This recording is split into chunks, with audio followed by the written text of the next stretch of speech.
할렐루야. 우리 함께 봉독한 말씀을 통해서 성전 건축 이야기 12번째 시간으로 성전 뜰에 대한 이야기를 나누도록 하겠습니다. 하나님께서는 성막을 지으실 때로부터 하나님의 뜰을 만드셨죠. 그래서 성소와 지성소에 들어가기 전에 뜰을 만드시고 그곳에 번제단을 또 물두멍을 두심으로 말미암아 하나님께 나아가는 초소를 주님께서 예비하신 것을 보게 되어집니다. 제가 몰랐던 것 한 가지가 있었는데, 공개공지는 아무 데다 하면 안 되고 대로변에 붙어 있는 땅으로서 5m 이상이 그 공개공지로 내놔져야 됩니다. 그래서 저쪽 한쪽에다가 그렇게 세워놨는데 만들고 보니까 얼마나 아깝든지 이 정도 땅이면 엄청난데 이 정도 땅이면 내가 다른 것도 세울 수 있겠는데 그 생각이 드니까 너무너무 아까운 거예요. 그런데 하나님께서 제 처음 마음을 주셔서 이 성전에 들어오고 싶어도 들어올 마음이 없는 사람도 이 뜰 안에는 머물 수 있겠구나. 그래서 성전에 보면 하나님의 성전을 보며 하나님의 영광을 알게 하소서라고 하는 시편의 시가 있거든요. 그러니 그 뜰에서, 그 공개공지 뜰에서 앉아 있으면서 성전을 볼 때에 정말 하나님의 영광을 볼 수 있다라고 한다면 참 그 자리는 복된 자리일 수 있겠다. 그래서 이렇게 조성이 되어진 그 뜰을 통해서 하나님께서 우리에게 주시는 귀한 메시지가 무엇인가, 그 은혜를 나누고자 하는데요. 첫째로는 주의 뜰에서 살라라고 주님께서 우리에게 말씀하고 계시는 거예요. 오늘 시편 65편 4절은 우리에게 이렇게 말씀하고 있습니다. 함께 읽겠습니다. 주께서 택하시고 가까이 오게 하사 주의 뜰에 살게 하신 사람은 복이 있나이다. 우리가 주의 집 곧 주의 성전의 아름다움으로 만족하리이다. 아멘. 여러분, 우리가 구원을 받았다라고 하였을 때에 구원받았다라고 하는 게 무엇이겠습니까? 오늘 이 시편 65편 4절은 그 구원이 어떤 것인지 우리에게 너무나도 명확하게 말씀하고 있어요. 첫 번째가 무엇입니까? 하나님이 택하신 거예요. 하나님이 택하신 것이고, 두 번째는 하나님께 가까이 나오도록 허락하신 거예요. 주님께 가까이 나아가는 것. 그리고 하나님의 뜰에서, 하나님의 성전 뜰에서 살게 하시는 것. 바로 이것이 하나님의 구원인 줄로 믿습니다. 그러니 하나님의 택하심과 가까이 하심과 그리고 주님 안에서 사는 것, 바로 이것이 구원이라는 거예요. 그리고 살게 하셨다라고 나와 있는데요, 이 살다라고 하는 이 하샤브라는 말을 찾아보니까 여러분, 우리나라 시대에, 이 시대에 맞는 말로 바꾸어서 번역을 하면 공유한다라는 뜻이에요. 여러분, 가족끼리 핸드폰 공유하며 쓰는, 그러니까 핸드폰이 아니라 데이터를 공유하며 쓰시는 분들 계시죠? 별로 없으세요? 대부분 이렇게 핸드폰 그 데이터를 공유하면서 쓰는 경우들이 있습니다. 제가 이렇게 선교를 가거나 또 해외에 나가게 되면 데이터를 제가 신청을 하고 집사람이나 또 가족끼리 그 데이터를 공유할 수 있게끔 하거든요. 그래서 공유한다라고 하는 것이 있는데, 지금 오늘 주님께서 살게 하신다라고 하는 이 말이 공유하시겠다라고 하는 거예요. 그러니 주님이 먹는 것을 먹고 주님이 마시는 것을 마시고 주님이 하는 것을 하게 하는 것, 바로 이것이 주님 안에서 사는 것을 이야기하고 있는 거예요. 방금 읽었던 시편 54편 4절 하반절에 말하잖아요. 우리가 주의 집, 곧 주의 성전의 아름다움으로 만족하리이다. 여러분이 사람은 하나님의 형상으로 창조되었기 때문에 두 가지의 열망이 있다고 그래요. 첫째는 완벽해지고 싶은 열망. 그래서 우리 주변에도 보면 쟤는 완벽주의자야, 그런 사람들이 있잖아요. 제가 지휘자님 보면 완벽주의자예요. 네? 우리 찬양하는 걸 보면 완벽하게 그냥 소화해서 찬양하는 거 보면 완벽주의자예요. 완벽주의자. 할렐루야. 여러분, 그런데 어느 특정한 사람들만 완벽주의자가 있는 게 아니라 모든 사람이 완벽을 추구한다는 거예요. 그리고 또 한 가지는 충만을 추구한다는 거예요. 채워지는 것. 여러분, 왜 그렇습니까? 우리는 하나님의 형상을 지어 만들어졌기 때문에, 모든 인간들은 하나님을 형상으로 하나님을 본받아 창조되었기 때문에 완전하신 하나님, 충만하신 하나님, 그래서 그 완전하고 충만하신 하나님의 형상으로 만들어졌기 때문에 우리는 늘 완전을 추구하고 있고요, 늘 충만을 추구한다라고 하는 거예요. 그런데 삶의 벽을 통해서 완전해지지 못하고 충만해지지 못하니까 그냥 이 정도만이라고 얘기를 하면서 우리 스스로 만족하려 하지만, 그러나 거기에는 만족이 없는 거죠. 오직 하나님께서 우리를 창조하셨던 그 완벽함과 그 충만함에 이룰 수 있는 것, 바로 그것은 주의 궁전에서 주님이 우리의 삶에 허용하여 주신 주님의 것들 공유하는 그 자리에서 우리가 충만을 누리게 될 줄로 믿습니다. 그러니 주님의 그 자리에서 우리가 완전해지고 온전해질 수 있는 은혜가 우리에게 주어지는 거예요.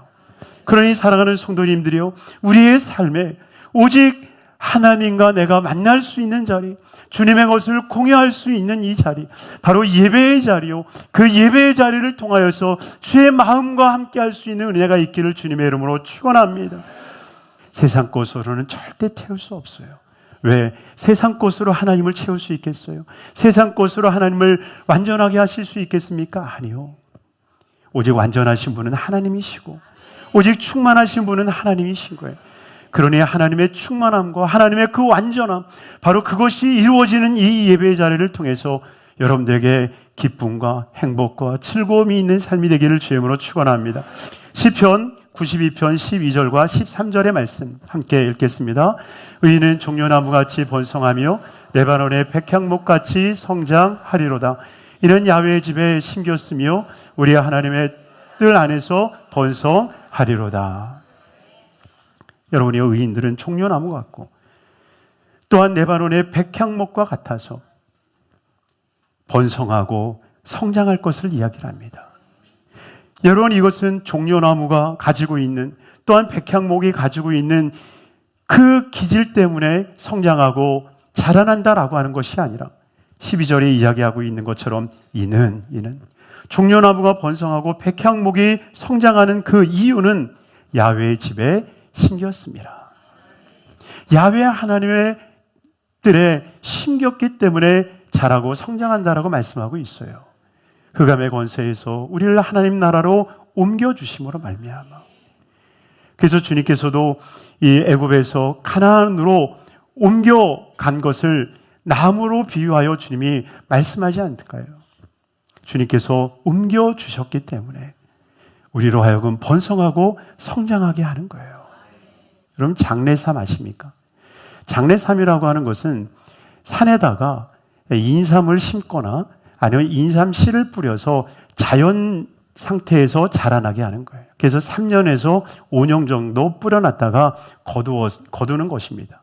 그러니 장례삼은 사람의 손길을 타서 심겨지기는 한 거지만, 그러나 자연과도 같은 거죠. 자연의 산삼이 자라나는 것처럼 거의 비슷한 효능을 갖게 된다라고 이야기를 합니다. 그러니 여러분 보세요. 장례삼이라고 하는 것이 그냥 산에 뿌려진 것 같고, 그리고 어떤 돌봄도 일어나지 않는 것 같다 할지라도 실상은 주인은 알고 있는 거죠. 거기에 뿌려진 걸 아는 거죠. 그래서 그 둘레를 보이지 않는 울타리를 쳐준 거죠. 그리고 그 울타리를 쳐서 보호하고 있는 거예요. 다 자라기까지 3년이고 5년이고 주인이 지키는 거예요. 이것을 생각나게 하시면서 깨닫게 하시는 것이, 아, 그렇구나. 하나님께서 레바논의 백향목을, 또한 종려나무 가지를 하나님께서 심으신 그 자리는 바로 하나님의 성전이 되었구나. 그들을 정말 성장하게 하기 위해서, 그들을 정말 자라나기 위해서 하나님이 그곳에 심고 그곳에 보이지 아니하는 울타리를 만들어서 하나님의 성전 만들어 주셨구나. 여러분, 그러니 어쩌면 우리가 드리는 이 예배의 자리, 여기만이 성전이 아니라 우리가 모여 예배하는 성전뿐만이 아니라 여러분들의 가정이, 또한 여러분들의 직장이 하나님의 성전 삼아 주신다라고 하는 거예요. 그리고 그곳에서 살면서 하나님은 단단한 삶으로 만들어 가시는 거예요. 그러니 여러분들의 가정에서 예배해야 되는 이유, 여러분들의 직장에서 예배해야 되는 이유가 바로 거기에 있는 것입니다. 여러분, 실상 우리가 목회자만이 아니라 성도님들 중에서도 정말 성전을 떠나고 싶지 않은 분들이 얼마나 많아요. 여기가 좋사오니 초막셋을 짓고 정말 예배하며 살고 싶다. 여러분, 이런 분들이 얼마나 많습니까? 그런데 하나님께서는 가라 하시는 거죠. 하나님께서는 가라 하시는 거예요. 가정으로, 직장으로, 일터로 가라는 거예요. 그러나 가라 하신 그곳이 바로 하나님의 성전이라는 것을 잊지 마셔야 돼요. 그곳에 주님께서 심기심으로 말미암아 레바논의 백향목을 그 산 위에 심으심으로 말미암아 하나님이 지키시는 거예요. 보이는 성전이 아니라 보이지 아니하는 하나님의 성전으로 우리를 두르시는 겁니다. 한 기도자가 이렇게 기도하는 것을 보았습니다. 하나님은 힘을 달라 기도하는 나에게 나를 강하게 만들 시련을 주셨습니다. 하나님은 지혜를 달라 하는 나에게 내가 풀어야 할 큰 문제를 주셨습니다. 하나님은 용기를 달라고 기도하는 나에게 내가 극복해야 할 위험한 일을 주셨습니다. 여러분, 우리가 주님 앞에 힘을 달라고, 지혜를 달라고, 용기를 달라고 하였을 때에 주님은 우리에게 말씀하시는 거예요. 내가 너에게 줬어. 내가 너에게 용기를 줬고, 내가 너에게 힘을 줬고, 내가 너에게 지혜를 주었어. 그러니 이 문제 풀어봐. 이 문제를 한번 해결해봐. 내가 너에게 준 힘이 어떤 힘인지, 내가 너에게 준 능력이 어떤 능력인지 너가 알게 될 거야. 주님이 우리에게 말씀하시는 겁니다. 그러니 우리의 삶 가운데 어떤 고난과 역경이 있다 할지라도 하나님께서 심어주신 것이요, 반드시 하나님께서 우리의 삶의 거목으로 만들어 주셔서 레바논의 백향목이 살아서 천년을 가고 죽어서도 천년을 지탱하는 나무가 되듯이 우리가 그러한 삶이 될 줄로 믿습니다. 여러분이요, 주님께서 우리를 창조하신 이유가 뭐라고 말합니까? 이사야는 말합니다. 하나님이 우리를 창조하신 것은 우리로 하여금 하나님을 찬양하게 하기 위함이다. 여러분, 이것이 우리의 존재입니다. 여러분이요, 존재가 존재다워야 가장 아름답고 행복한 거예요. 새는 새다워야, 또 나무는 나무다워야, 풀은 풀다워야 정말 그 존재로서의 아름다움과 행복이 있는 거예요. 우리의 존재는 무엇입니까? 하나님의 형상을 닮아 하나님을 찬양하는 거예요. 그러나 찬양하라라고 하는 것은 분명 명령어로 쓰여져 있지만, 그러나 맹목적 명령이 아님을 우리는 깨달아야 됩니다. 이것은 하나님의 깊은 사랑과 깊은 은혜를 경험한 자들이 내 영혼을 향하여서, 내 심령을 향하여서 고백하는 말임을 깨닫게 되기를 주임으로 축원합니다. 사랑해 보셨나요? 시인이 돼 보셨나요? 플라톤의 향연이라고 하는 곳에 나오는 얘기예요. 플라톤의 향연이라고 하는 것을 보면 플라톤이 그런 얘기를 해요. 사랑하면 모두가 시인이 된다. 그러면서 하는 이야기가, 그 시는 남들도 시인으로 만들 수 있을 정도로 지혜로운 시인이다라고 얘기를 하죠. 여러분이요, 하나님을 찬양하게 된다라고 하는 것, 여러분, 이것은 정말 하나님을 사랑하게 된 자가 하는 삶인 거예요. 여러분, 우리는 노래를 좋아하는 사람이 아니라 찬양하는 사람이 되어야 돼요. 하나님의 사랑 때문에. 하나님께서 그 궁전에서 우리와 함께 공유함으로 말미암아 하나님의 것을 내 것처럼 여기며 살아갈 수 있는 그 놀라운 은혜에 감사해서 하나님을 찬양하게 되는 거예요.